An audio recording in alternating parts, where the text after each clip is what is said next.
and I don't know what your experience is with this. If you're counting on family and friends and the people that are closest to you to support you and to get you where you're going to go from 0 to 1, like, you don't have a business. Welcome to Built Online. I'm Cody McGuffie, and this podcast is all about one thing: building the business of your dreams. Selling art, teaching classes, starting a blog, launching a brand, whatever your passion is, we show you how to turn it into real income. I created EverBee to help anyone with a dream start and scale a business.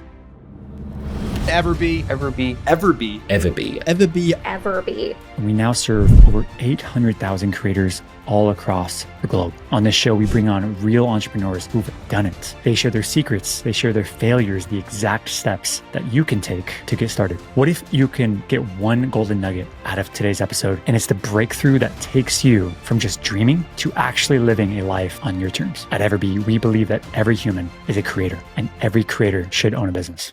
Jay, we're here. Welcome, man. Cody, thanks. Super happy to have you, man. How's your day so far? Yeah, really good, really good. Appreciate it. Beautiful.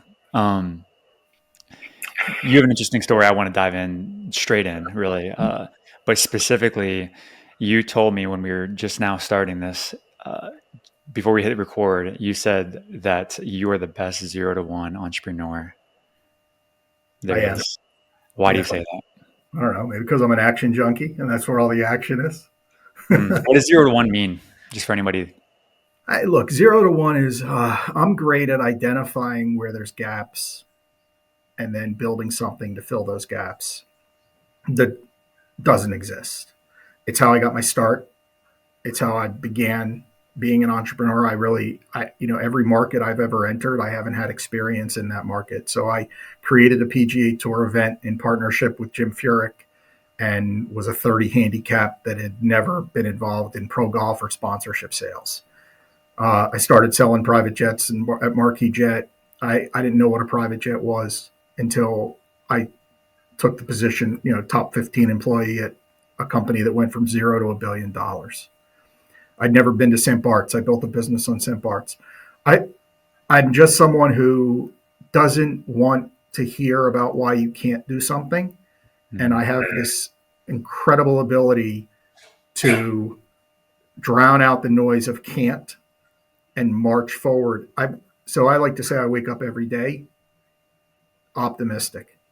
Now, the day beats it out of me and I go to sleep every day, broken and beaten, like not every day, but a lot, things that happen, and business is hard and people are hard and all that happens. But every morning I wake up full of hope and I attack the day. And that's why I believe I've been such a great 0 to 1 entrepreneur, a starter. And that's how it's been. You built a special life for yourself, and it's been through business. I think 18 years of starting businesses, or starting from zero, doing that 0 to 1, being involved with them. Let's fast forward to today. What is primarily your project for today? Yeah, well, today's a little different for me because I've got an ongoing business that's relatively stable, and we're really at a kind of position where do we grow? Do we stay where we're at? If we grow, how do we grow?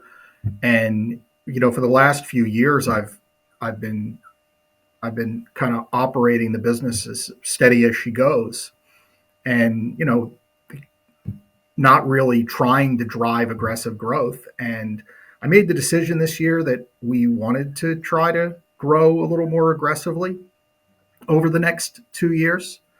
Really I did that because I felt like I've had a lot of long-term employees with me, and I felt like it was, at least for them, more important that we grow so they can start to accumulate in their business worlds as well. And I'm doing things today that I've not had either a great deal of success with in the past, or I find challenging or difficult, that really push me, to get me out of my comfort zone, and that are hard, right? Because I'm not in that excitement stage. I'm in the process stage. I'm in the people stage.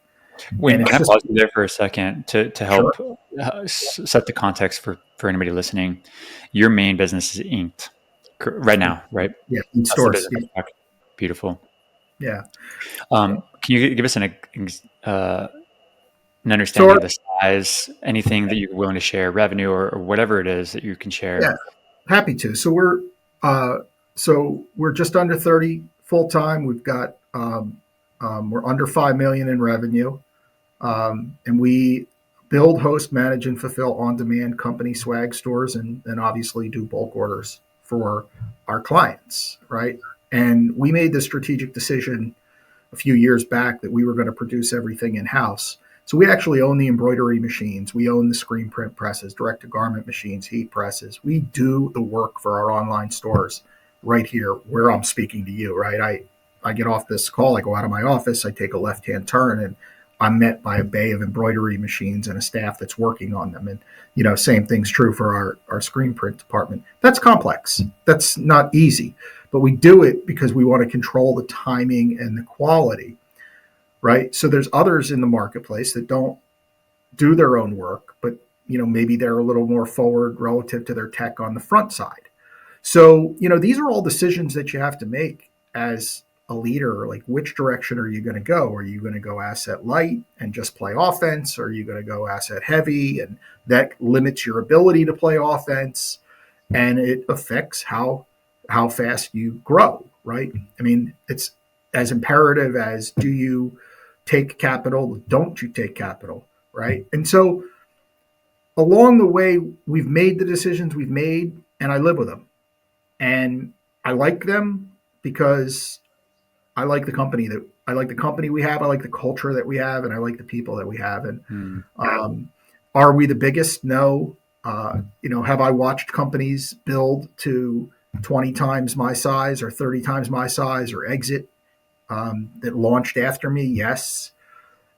It's not how I define success. And it's, for me, not all about a financial scorecard. And, you know, that's, that would be really difficult to tell the 20-year ago version of me. But it's not really difficult to tell the version of me that's lived the last 10 years and had just this incredible relationship with my kids, my wife, my staff, my friends. Like, I feel like the luckiest person in the world. I have a question there. A lot of people listening to this are there's a couple different groups of people that listen to this. There's the one that's probably the 20-year-old self that was highly ambitious. So I'm going to go build a $100 million company, $200 million company, $1 billion company, whatever it is. And then there's the other person who listens to this, which is probably the majority of like, hey, I don't necessarily, that dollar figure doesn't necessarily matter as much. It's more about the freedom that I'm going after here, like time freedom, the financial freedom, the location freedom, the ability to serve maybe my community or my kids, my wife, my husband, and they just want to live like a great life, and they have a different definition of great life. Everyone has a little bit different definition, but theirs is like optimized for time, typically in freedom. And it seems like that's kind of how you define success in your current stage. Is that true? Well, yeah, Cody, it's a good analysis, but let me just go back and speak to the first group of folks, if you don't mind, and then I'll speak to the second, because the second is where I'm living now, but the first is where I used to live, right? And I don't think that's wrong. I've got a daughter, 24. She's doing great in business. I've got a 22-year-old about to graduate college. He's launching a company, and we'll see where that goes. And he has a full-time job lined up in addition to it. So to me, it's the sooner and earlier in life you can make those sacrifices. And I'm a full believer in that, right? I do believe that as a young person, driving through and getting success early can set up a great 30 to 40 to 50 years of your life. So I'm not against that at all. I'm totally pro sacrifice early. Um, Listen, I was fortunate. I had success. I didn't have, buy an island success, but I've had success. And, that's afforded me the ability to be in a business now and not have that pressure to scale and exit immediately, right? We can scale and we can, as I see it, make some decisions along the way that don't put us in peril. So I manage this business in kind of a twofold way, right? The first way is we're going to be in business, right? And then the second way is we take calculated risks, as we are able to take them. And as a business owner, like money's not endless. Every bill that seems to come is for thousands, not hundreds. Decisions you make when you're younger are not the same as when you're older. When you're, like I can look at a decision now and say, okay, I mean, good example is, do you hire an agency or do you hire an employee? That's always a struggle for, someone who's in that mid-range like us, right? Because, an agency might bring greater skills, but you're going to get less time and attention. An employee is going to bring more time and attention, but you might get less skills. An employee is infinitely harder to unwind than an agency because they're more human than an agency. So, how do you approach those types of difficult situations? And to your point, bringing this back in a full circle, optimizing your life for time, optimizing it for freedom. These are things that you've got to figure out. Like, when do you bring someone onto the business? Do you outsource it or do you bring someone in full time? And thinking through those decisions, making the pro list, making the con list, and moreover, making a decision, right? So that's really 0 to 1 entrepreneur. I'm a great decision maker, not because I make the right decision, but because I make decisions. And to me, if you're going to be an entrepreneur, you have to be a decision maker. Not everyone's going to be right. You have to be willing to cut your losses and make mistakes fast, or else you burn money. I always haven't been. I mean, I look back on a business that wasn't successful that I had. Had I made the decisions I made 9 months prior, I'd still be running that business. Instead, it doesn't exist. Do you have a framework for decisions that for people that are listening to this or trying to go to 0 to 1 for the first time?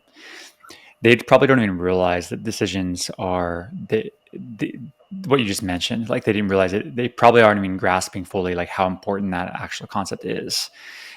So if you were to share with them like a framework or some way that how do they make fast decisions, but also don't make them in a way that it crushes their business if they're wrong? Well, you have to put every decision, Cody, into a bucket, right? I mean, decisions are, this is going to affect me short term, this is going to affect me long term, this is existential, and if it fails, we're going to be out of business, right? So the one that puts you out of business, you probably should talk to more people than the one that is going to affect you short term. So every decision is invariably different. And when you say, do I have a process in which I go through, the process is to first understand the nature of the decision that I'm making and its effects and impacts.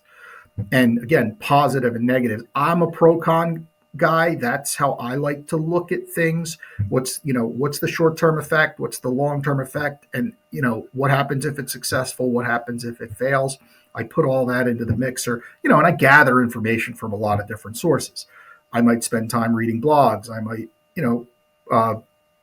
go on ChatGPT.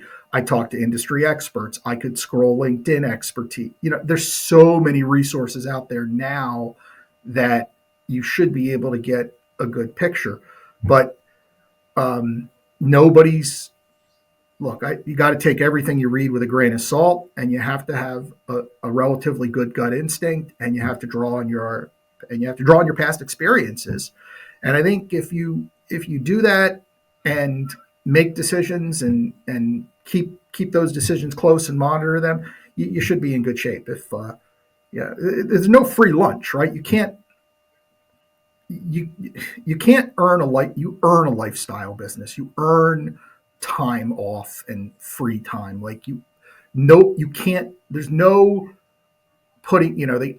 I put in 5 hours a week and make $4 million a year. Like, don't watch that video. Like, move on from that person. That's, I agree to with you. me, Yeah. There has to be there is a association like between like sacrifice and reward or risk and reward. It is a real thing.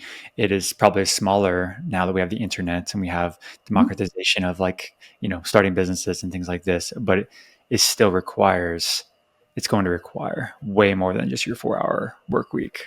hey, somebody out there can work 4 hours and make $1 million a year. Somebody can. Okay.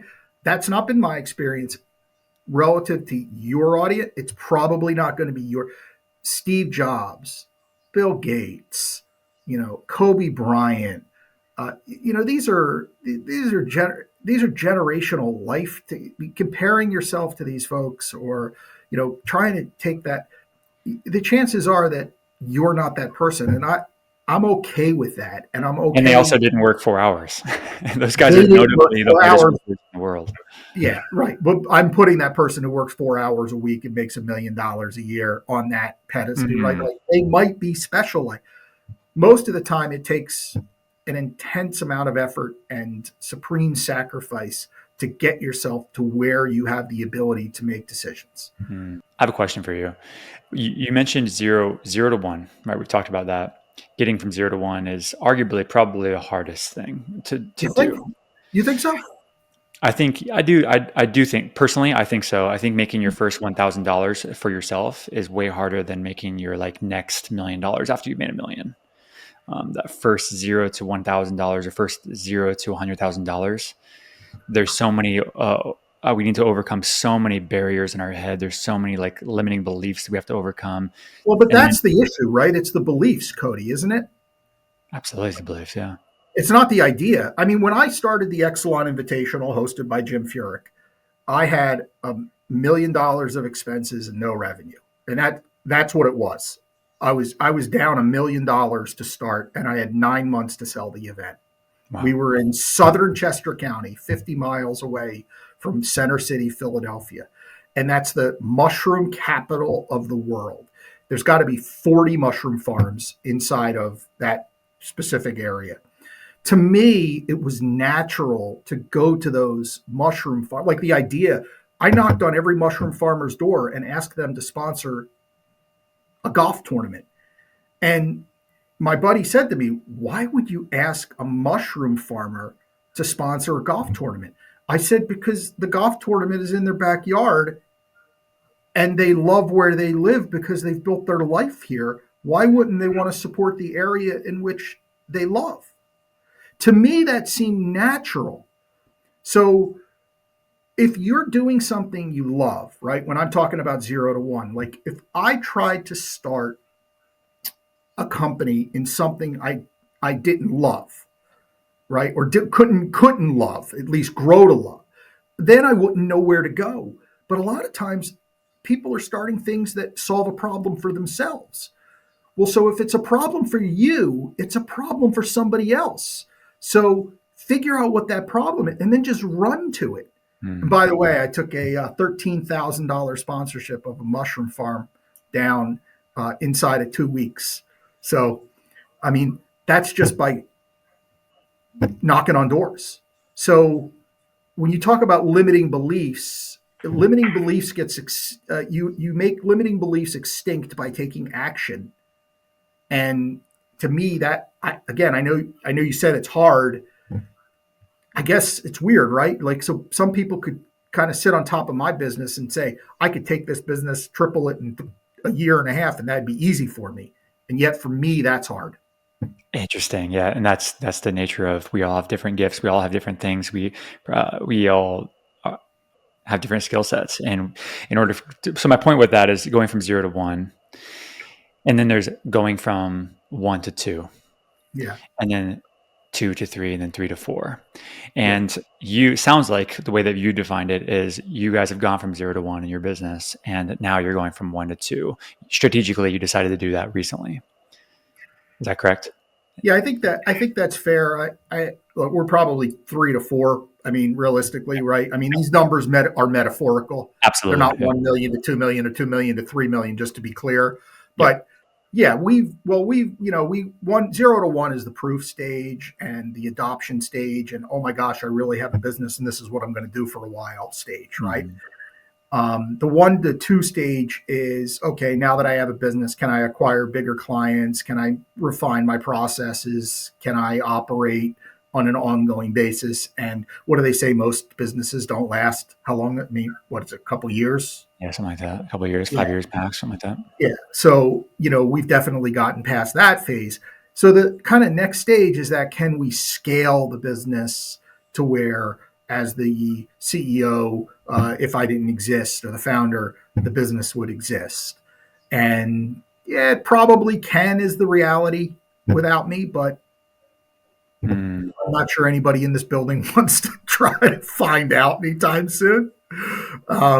So that's sort of the institutionalization of the business is where I think our phase is at right now. And am I enjoying it? I mean, it's less fun than 0 to 1. I mean, it just, for me, it is.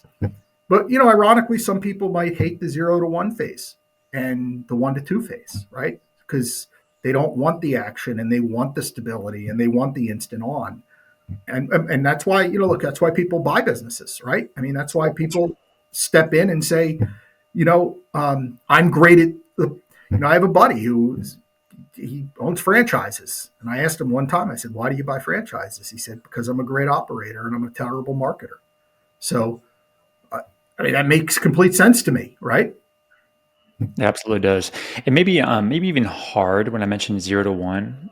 Hard. And I almost using hard in replacement of it's typically longer.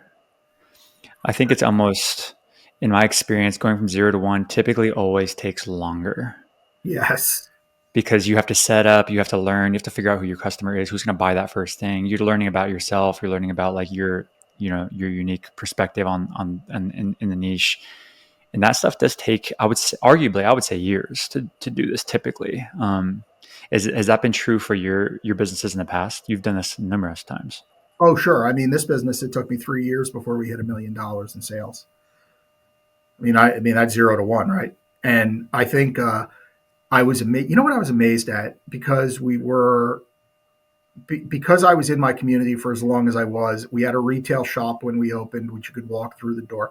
I was always amazed at how few of the people who I knew and my acquaintances along the way were would just offer to help, or would walk through, or would be there. Right?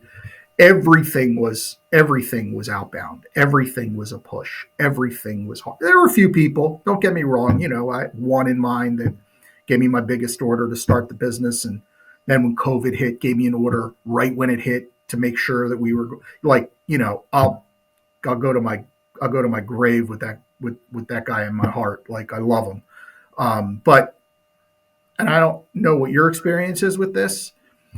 If you're counting on family and friends and the people that are closest to you to support you and to get you where you're going to go from 0 to 1, like, you don't have a business. Yeah, I And agree with that. I do. really, really hard advice to hear. Really hard advice to hear. It is hard. It is really hard advice to hear. I see that a lot too. I've always had this mindset of I never want to have. I don't want. I never want to have to rely on my mom buying my product, and my sisters buying my product, and my Yeah. for me to like be successful. I just feel like that would be a false. It'd be a false start. It'd be like, of course they're going to buy your stuff, probably. Um, but that's not the point. I'm trying to like prove that other people would buy my stuff or buy the Stranger. thing. Strangers. It's very important to have strangers buy your thing or reject your thing. Yes. I'm curious of why you say that though. I want to hear like your backstory there and why you think that's so hard. Well, my backstory there is when I left Marquis Jet to create a company in the villa rental space. I had 100 names on a sheet of paper that of folks I had been, their direct contact with, selling time in private jets, and we had amazing experiences together, and that's a really high end, soft touch, but velvet glove type sales environment. and I had 100 names on a sheet of paper of people that I went to raise money from an angel perspective, and one out of that first 100 said yes. Were they family members? I left an extremely lucrative high six-figure role to start my own business. Again, I saw myself as a CEO founder. I was very early with Marquee, so was part of the entrepreneurial push. As it grew, we started layering in management. I got pushed down to the sales level because no one, you're not looking to promote somebody who's doing 50 million, 60 million in business every year, if that makes sense, right? You're not looking to lose I had great relationships, super deep relationships with people. By the way, even though they didn't invest in my business, I still felt like I had deep relationships with them. Some people just don't do that. Some people put their money in different places. How people put their money and where is very personal. But that was a lived experience that I had, Cody, is you dial the phone and you get rejected as much as I got rejected from people extremely close to me over the previous 4+ years. And you learn real quick, like you're in a different ballgame, and that was my experience. And from that point forward, it hit me that you better figure out how to talk to people who don't know you, or you have to meet, otherwise, right? Referrals, networking, to tell your story, because you just don't know inside of your own world who's going to be there and who isn't. What's next for Inked, and or for you? What's next for Jay in your business career? Is Inked going to be your baby for the rest of time, or should somebody look at? You've been operating this thing for 13 years. Yeah, we've been at Inked. I mean, we pivoted from a failed retail direct to consumer business in 2000 and end of 2015. So really, we've been at Inked. This will be our 10th full year come October. Yeah. Yeah. The first 3 were spent batting my head up against a wall trying to figure out how to sell a product that didn't have velocity. What's the plan now? Yeah, the plan is. I'm in a good spot mentally, which is, by the way, incredibly important. Like, mental health is immeasurable as an entrepreneur, right? You do not make good decisions when you're in a bad frame of mind. So mentally, I'm in an extremely strong place.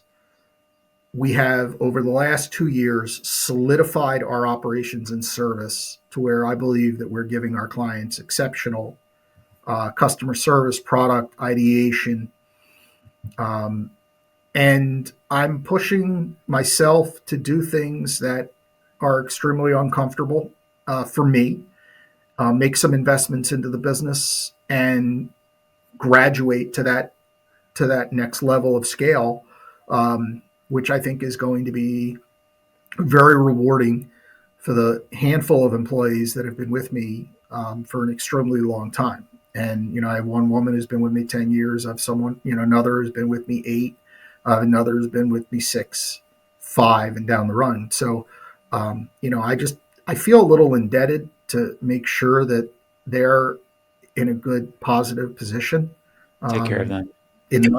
Yeah, I mean, yeah, I think so. And, there's always consolidation in this business. So, the bigger you are, the more of an opportunity that could exist. But I don't focus on it. That's a luxury of a younger entrepreneur, right? When I was younger, it was, I'm going to have the exit, and I don't dream of the exit anymore. I just kind of put my head down and do my job every day, and try to make the best decisions possible. And then at the other side of it, I look to see whether or not I was right or wrong, record the outcome, and use it to make better decisions the next time. So it all sounds a little cliche, but it's really the constant nature of being an entrepreneur. It's just constant learning and evolving. And number one thing Number one tip for people who have money in the bank and they're running a company: don't let your company not be in business. The number one tip for people who don't have a company and are doing it out of their own bank account and they're trying to grow a business themselves is break through your own barriers and don't be afraid to knock on doors or do things that you have no idea about. And I know you sell to a lot of people who sell on Amazon, and I was recently discussing an Amazon issue with a quote unquote Amazon expert, and he was telling me it takes years to start a brand on Amazon, right? And how hard it is to start, and I actually feel like I could do it tomorrow. Now, could I do it successful tomorrow? Yeah, I'm not gonna. I'm not going to be that. I'm not going to be like Comfort, right? Who's a multi-million-dollar brand right after multiple years and influencers. Yeah, no, but like I could start tomorrow. So like start, analyze, like go. You gotta go. You gotta go.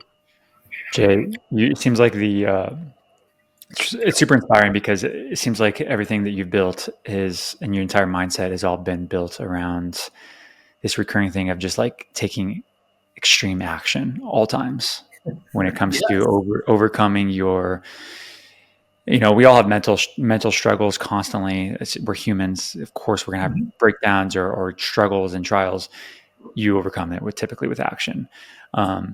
You have struggles in your business, you overcome it with action. You want to scale your business, you overcome it with action. Your business fails. Guess what? You have one thing to do. You have to take action somehow, one way or another. And it seems like that's it's the recurring theme in your business career. It seems like.